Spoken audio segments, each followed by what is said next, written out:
Welcome, my friends, welcome to this inaugural edition of the Corbett Report. I am your host, James Corbett, podcasting to you from the sunny climes of western Japan on this first day of June 2007.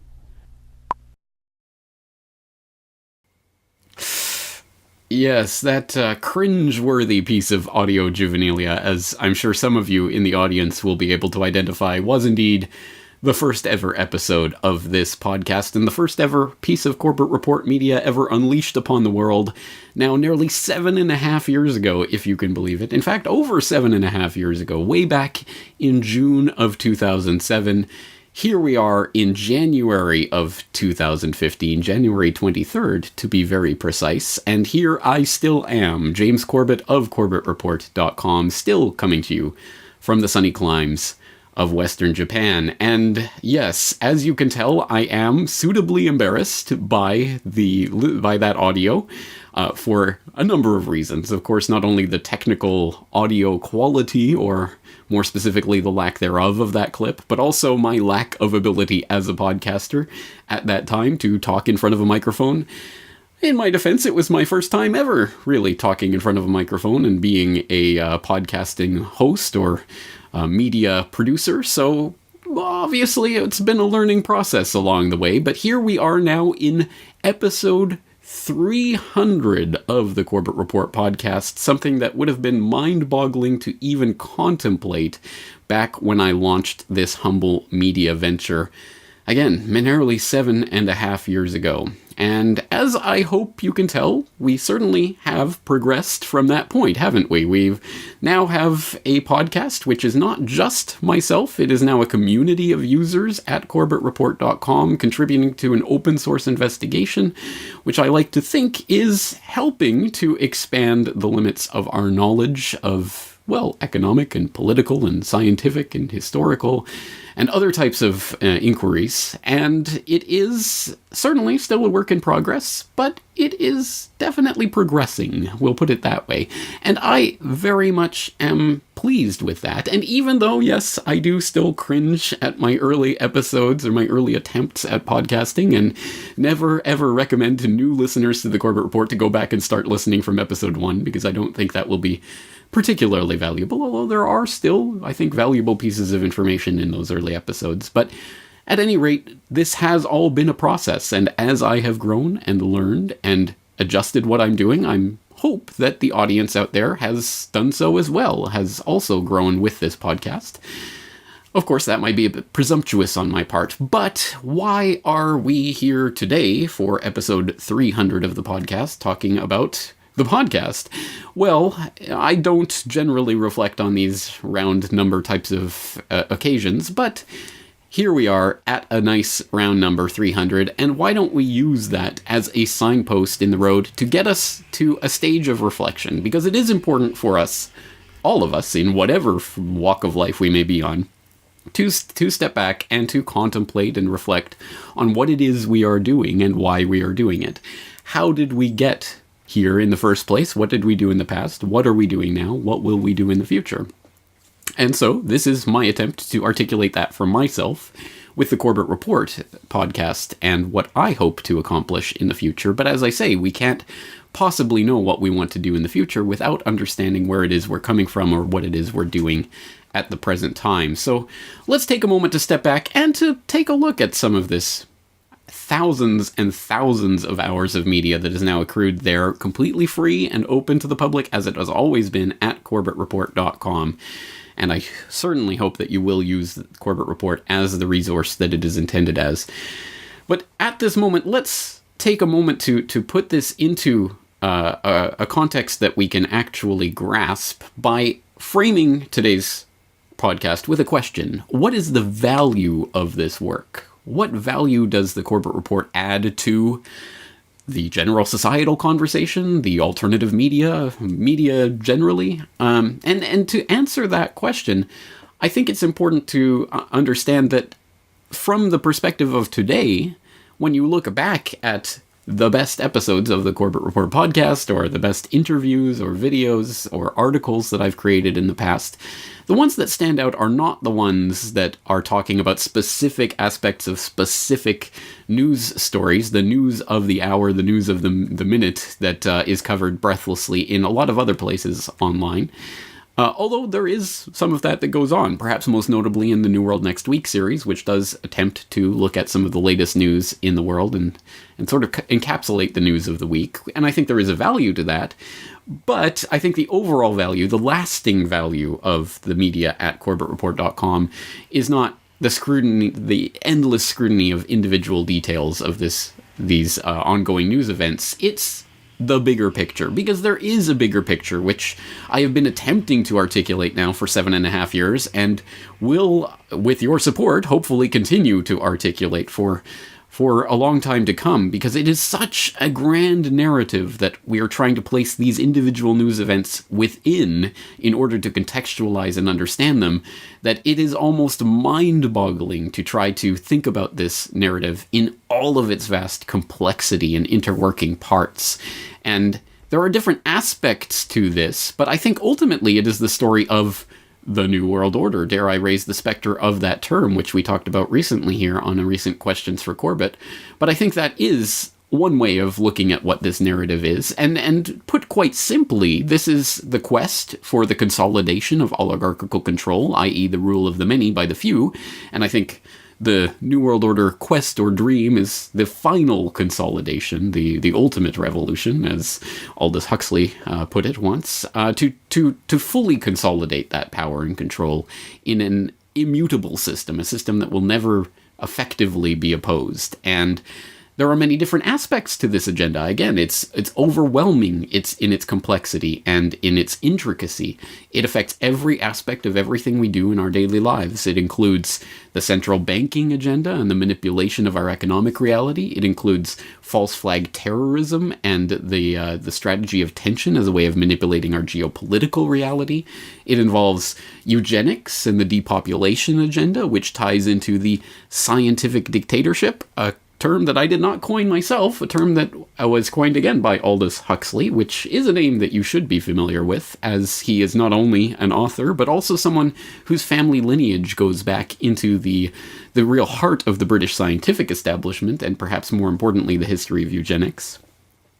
Again, there are so many different pieces to this puzzle, so let's just take a moment to step back and to look at a previous episode of this podcast that was released way back in February 2008. Now, almost 7 years ago, so just about 7 years ago, The Scientific Dictatorship was the title of episode 34 of this podcast, where we examined, amongst other things, a work that recently came up in my conversation that I held just earlier this week with Richard Grove of TragedyAndHope.com for the Film Literature and New World Order podcast on Philip Drew, Administrator, where we mentioned H.G. Wells and a work that he wrote back in the early 1930s called The Shape of Things to Come that was developed into a movie called Things to Come. Now, back in episode 34 of this podcast, we looked at that, a clip of that movie, and examined how the scientific dictatorship was something that H.G. Wells was talking about, arguing for, preparing the public for in numerous ways, not only through his works of fiction, but perhaps even more importantly, through his non-fiction. Where is this man? Why isn't he brought here? Well, he's gone up with Dr. Hardy. He has to be brought here. I must deal with him. Yeah, you can't go to him. That's impossible. He must come to you. Send another man for him. Send 3 men. He's got to be brought here. So that's the sort of man your boss is. Not an unusual type. Everywhere we find these little semi-military upstarts robbing and fighting. That's what endless warfare has led to. Brigandage. What else could happen? But we, who are all that are left of the old engineers and mechanics, have pledged ourselves to salvage the world. We have the airways, all that's left of them. We have the seas. And we have ideas in common. The brotherhood of efficiency. The Freemasonry of science. We're the last trustees of civilization when everything else has failed. I've been waiting for this. I'm yours to command. Not mine. Not mine. No more bosses. Civilization's to command. And it's in that vein that we move on to some of H.G. Wells's other non-fiction works, including A Declaration of the Rights of Man, which was prepared under the chairmanship of Lord Sankey of Britain and drafted in 1940 by H.G. Wells. This is an important document because it was later adopted in large part by the United Nations in their Declaration of Human Rights and Freedoms. Some of the wonderful ideas that H.G. Wells presents for his world government in this Declaration of the Rights of Man is that the world government would have the right to take away children from their parents should the world government deem those parents unfit to rear their children for any reason. Another wonderful idea promulgated by Wells is that everyone has a duty to the community, and the world government can enforce a quota of service to the community by every man, woman, and child. Again, this is the basis for the United Nations Declaration of Human Rights and Freedoms, and thus the basis of the UN as we know it today. Still difficult for me to listen to audio like that. But there you go. That was the Corbett Report podcast, again, 7 years ago, talking about one aspect of this overarching agenda, the bigger picture of this New World Order system that we're attempting to articulate. And that's one example of the type of media that I've been creating here for the past 7.5 years, which is this media trying to look at various pieces of this big picture.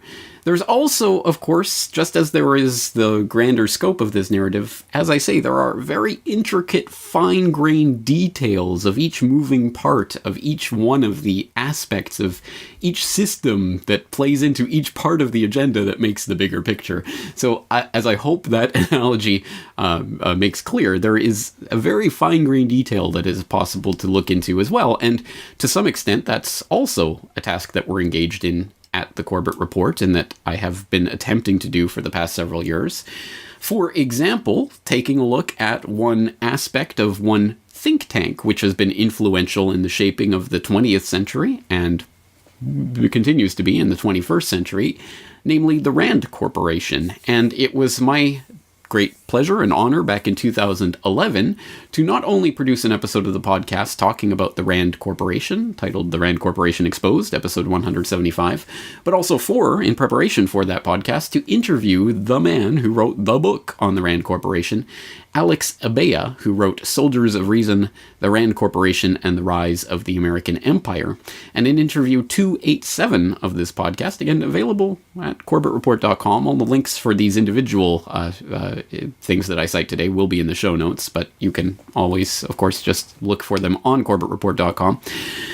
In that conversation, we talk about military planning, systems analysis, nuclear weapons deployment, rational choice theory, and how we are all, as Alex puts it in the interview, the bastard children of Rand, whether we know it or not, which is an interesting and intriguing statement. So we did talk about the development of the Rand Corporation and what it means that we are its bastard children. Well, you raise a very intriguing and important point there, because if it all does boil down to us as individuals defined as consumers, just given a bunch of choices, and those choices being predefined and pre-limited for us so that society can be shaped in a certain direction, then what does that say about the Rand Corporation itself, which is really on the surface only presenting case studies or looking into certain possibilities, but simply by looking into certain possibilities, aren't they in a way shaping the course of society? Not only that, my friend, you first have to remember that he who frames the argument has already won half of it. If you shape the question, you can, to a very large degree, influence the answer, because it will be the answer to the question that you pose. So therefore, just by making a particular deliberate choice of the arguments that are to be taken into consideration, you're already framing the answer, A. But B, it goes beyond that, because, for instance, that's what the Brookings Institution does. The Brookings Institution is another think tank that was founded in the 1920s. Never did have as much influence as Rand, and it's only been now under the Obama administration that they finally found their own voice, and a lot of the people have gone into the Obama administration. Whereas for decades before it was Rand, like Donald Rumsfeld going from the Rand Board of Trustees to head the Pentagon. But be that as it may, one of Rand's tenets is that they don't only they not only frame the question and tell you what is the right question to ask of any one particular problem.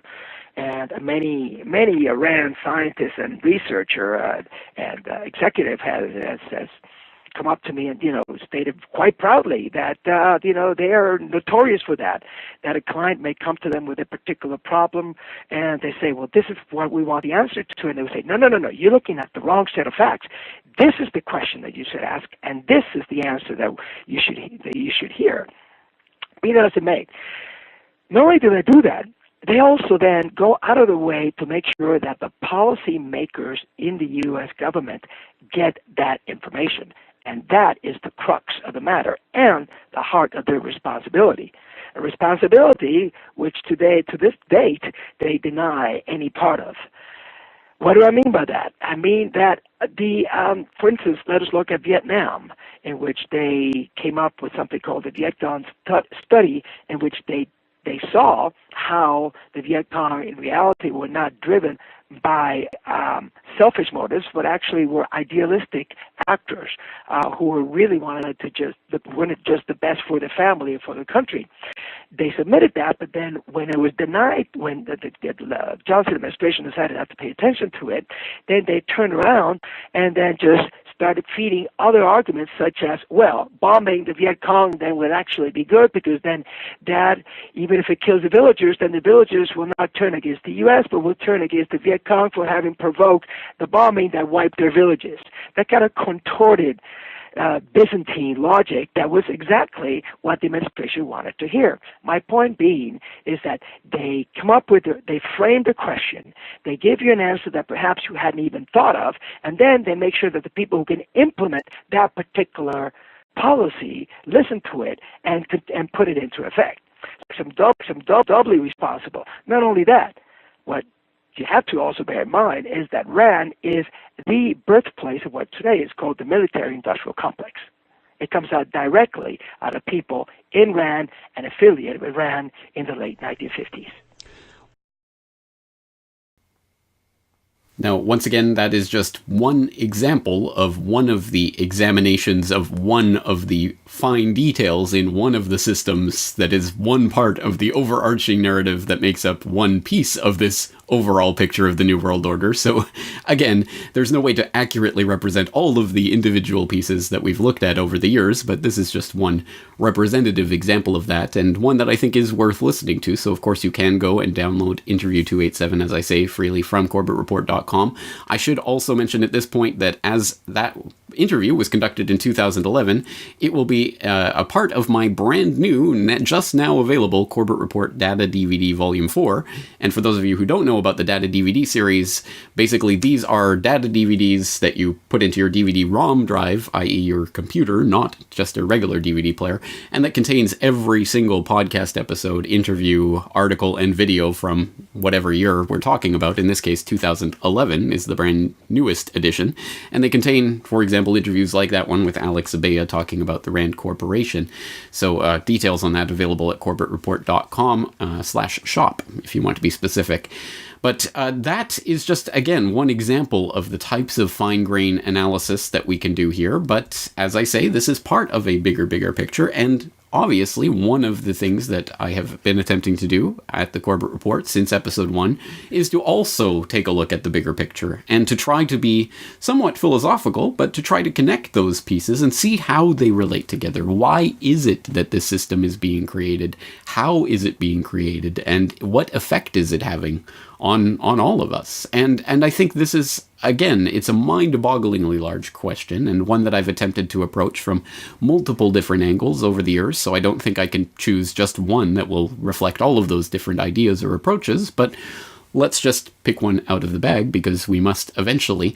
And we can turn to an eye-opener report that I created a couple of years ago now, called Rings Within Rings, which was an attempt to articulate the ways in which secret societies function as communities of interest to group different parts of the oligarchical would-be ruling class together in the quest for the attainment of this consolidation of oligarchical power. And again, if that sounds all very philosophical, it's because it is. But luckily, it's not quite as confusing as that might make it sound. It can be reduced to some not simple, but easily graspable terms that can be then plumbed to their depths. So let's just take a short look at one example of this examination, again from the Eye-Opener report called Rings Within Rings, where we talk about Carroll Quigley's formulation of, or exposition of how Cecil Rhodes created his Round Table Society, and the implications of how that Round Table Society was constructed on how the oligarchy functions in general. What one develops through an exploration of Quigley's writings is not some easily parodied amorphous conspiracy of them and some vaguely defined Illuminati that may or may not have anything to do with the Bavarian Order of the Illuminati founded by Adam Weishaupt in 1776, but an interlocking series of centrally controlled organizations of interest populated mostly by those on the outer circle who have no idea what agenda those on the inner circle are aiming at. In this view, the conspiracy is not monolithic, but made up of groupings of individuals united by a common ideology, sometimes with differing views of how to achieve their goals. In 2009, I had the chance to talk to G. Edward Griffin about what he believes to be the uniting ideology behind these various groups. The underlying engine for almost all of the problems that concern us today is an ideology of all things. It's not even people. Oh, yes, there are people with names and they hold positions and all of that, but they're always changing. Those people are replaced by other people. And if you look at the common thread between them, it's that they share a common ideology. They all think the same. And so it really makes no difference who is in power or who holds that particular position. Nothing really changes. We've noticed as we go from one decade to the next, from one political party to the next, from one regime to the next, people die, new ones come up, nothing changes. The trend just continues. And it's because all of those people in the chain of command have shared an ideology. Well, what is the ideology? It's called collectivism. It's a strange word to the ear for many people today, but as I was doing my research a little while ago, I discovered that the word collectivism was quite commonly used and well understood about a century ago. You'll find it a lot in the political writings of our forefathers and the historians of the time. And when you start analyzing it, we realize that today's world and yesterday's world hasn't really changed that much except words. The underlying struggle is between two ideologies, two political views. One is collectivism and the other one is individualism. And there again is a word that hasn't been very well used of late, but it's very common in the older literature. But these words I'm attempting to revive and cause people to understand the differences between collectivism and individualism. And although we don't have the time for this brief session to go into it all, I'll just give you an overview.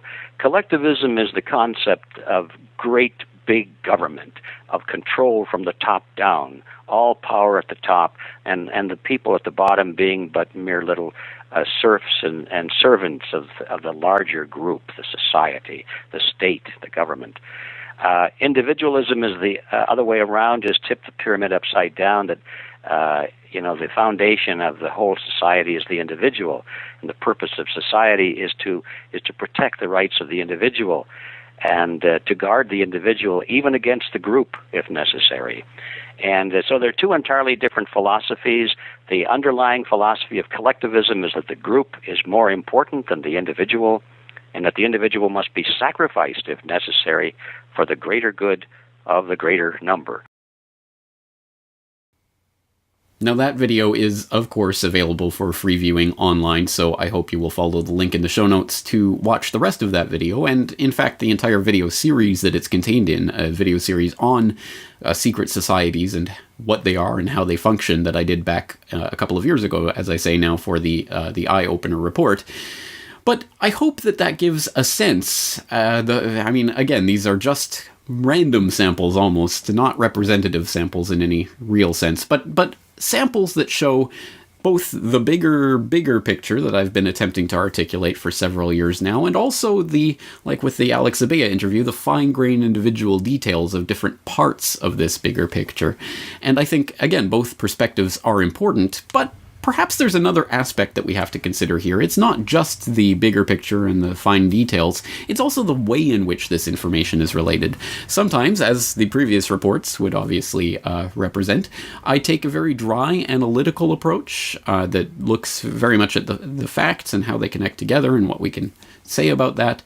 And I think sometimes that is valuable and the most valuable way of approaching some of these issues, but I don't think it's the only way, and it's certainly not reflective of who I am as a human being. I am not a 100% rational robot. I am also a human being with emotions and with a sense of humor, and yes, I would hope that anyone who's been listening to the Corbett Report for a number of years now, or even since the beginning, if you've made it that far, will have recognized that I do have a sense of humor, a very dry and very sarcastic sense of humor, but a sense of humor that I hope does show through in some of the work, perhaps most notably in my most popular piece of media by far, by a country mile, 9/11, A Conspiracy Theory, my 5-minute parody of the official 9/11 story. Actually, it's not so much a parody, so much as a retelling, but it is self-parodying, as I've often said. What they expect us to believe with the 9/11 propaganda is so ridiculous that it is actually laughable. And I think it is actually important for us to recognize that, to laugh at it, to engage in those reactions. And obviously that's touched a chord with many people online, and I'm glad it has done so. As I say, I do have a sense of humor, and that's not only reflected in the work that I do, not only the 9/11 video, but other videos that I've done with a sarcastic, humorous edge, but also in some of the pieces of media that I consume, that I have appreciated over the years, that the humorous touch has not been lost on me. For example, a very humorous little presentation given by Michael Parenti on conspiracy theorizing and the JFK assassination, which I highlighted back in episode 50 of the podcast, again back in 2008, in which we examined the other C word, conspiracy theory, and we took a moment to appreciate the absurdity of another one of the official establishment propaganda pieces. Damage control. You know, back in 1978, the House Select Committee reported, in fact, after an investigation, that there was more than one assassin shooting Kennedy. And there, therefore, was a conspiracy. In response, the Washington Post immediately editorialized in 1978, quote, "Could it have been some other malcontent whom Mr. Oswald met casually?" It gets better. With. Could not as many as 3 or 4 societal outcasts with no ties to any one organization have developed in some spontaneous way a common determination to express their alienation in the killing of President Kennedy? It is possible that 2 persons acting independently attempted to shoot the president at the very same time.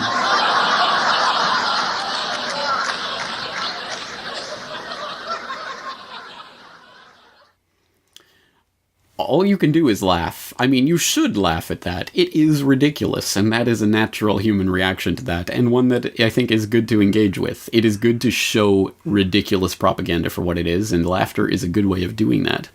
Another aspect of the human spirit, the human soul, the human whatever you want to call it, that we can engage with through the presentation of this media is also, of course, the other types of emotions and responses that we have as human beings.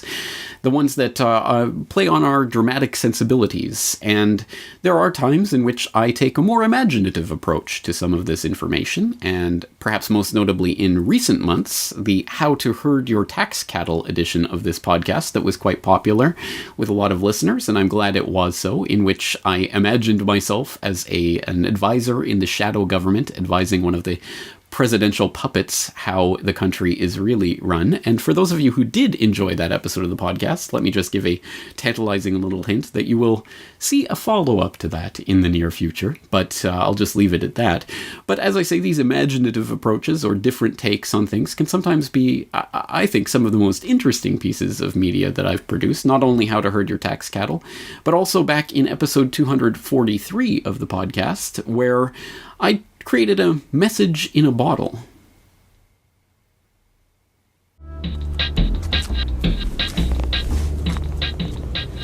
This is a message to the future.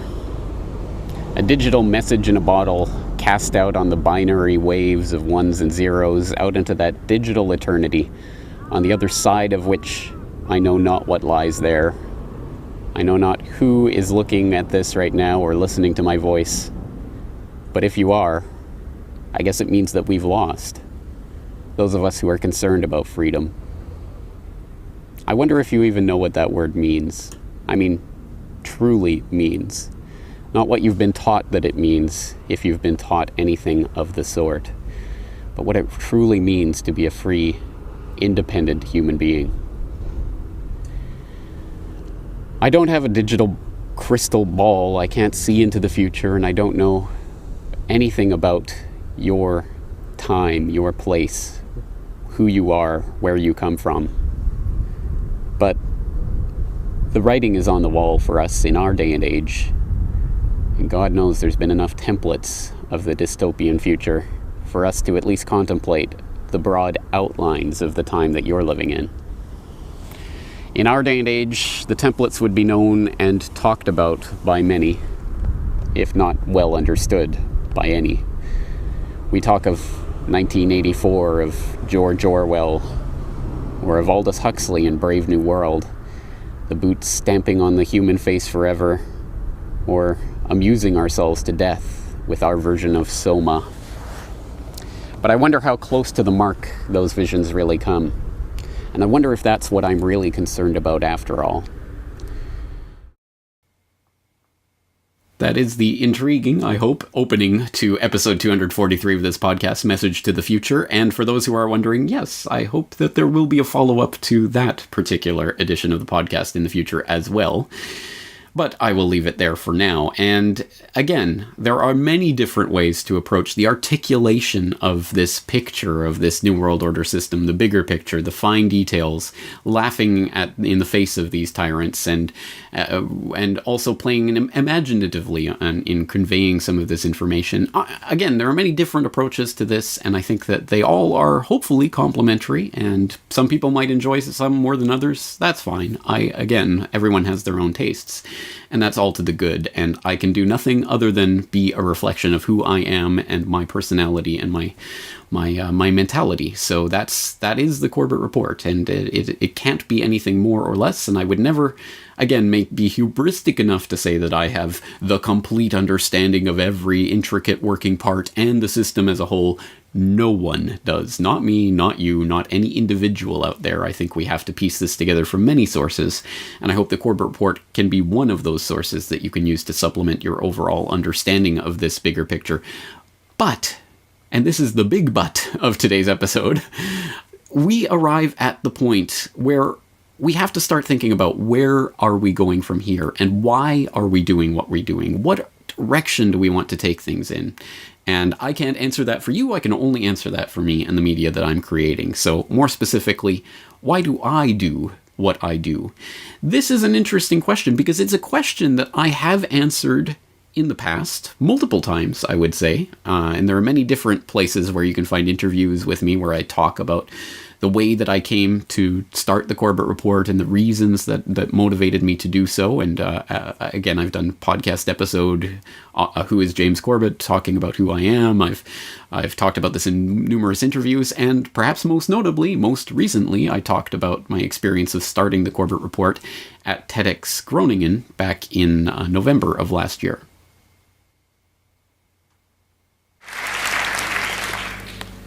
Hi, everyone. I'm sure everybody here is familiar with that famous quotation, "The pen is mightier than the sword." But did you know that the earliest known version of that phrase, the word is mightier than the sword, dates back to the 7th century BC? For thousands of years, humans have understood that it is ideas worth spreading that change the world, not swords or guns or bombs. This is the story of how I came to discover one such idea worth spreading, and that story starts in a most unlikely place.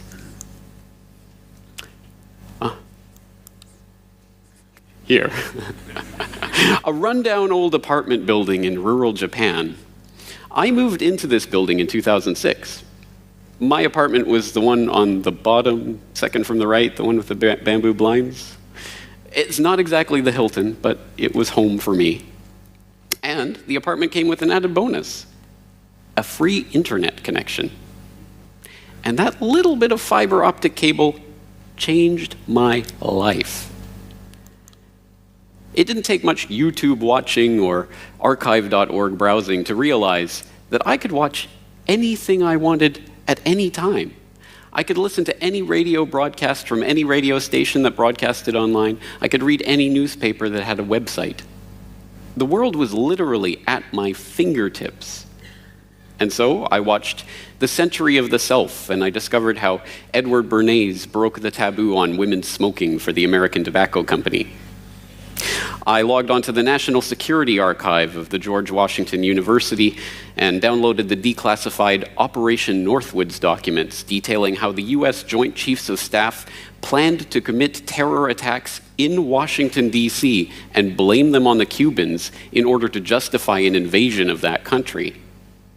I listened to lectures by G. Edward Griffin about the founding of the Federal Reserve in a secret meeting on Jekyll Island off the coast of Georgia in 1910. In short, my mind was blown.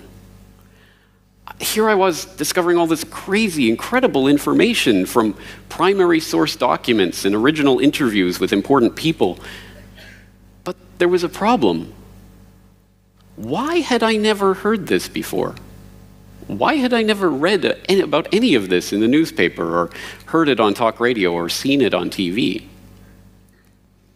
So there I was in my apartment in rural Japan, looking at what I could read in the newspaper and what I could find online, and I was outraged. Chances are you're outraged too. Poll after poll in recent years has shown trust in television and newspaper dropping as internet usage increases. People are discovering what they don't know. But here's the question. What do we do about this? And here's the answer. We use the internet to supplant the media. I hope you will go and watch the rest of that presentation if you have not yet done so, but that is, I think, the simplest way that I can put the story of how I came to start this website and what motivated me to do so. And I hope that idea, that narrative, makes sense to other people out there. It's what I once articulated as the narrative of outrage and conviction.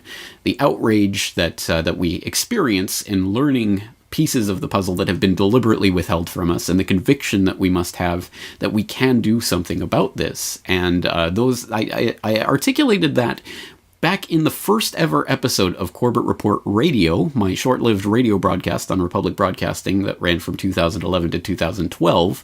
In the first ever episode of Corbett Report Radio, I talked about outrage and conviction and my story of how I came to start the website and why I started it.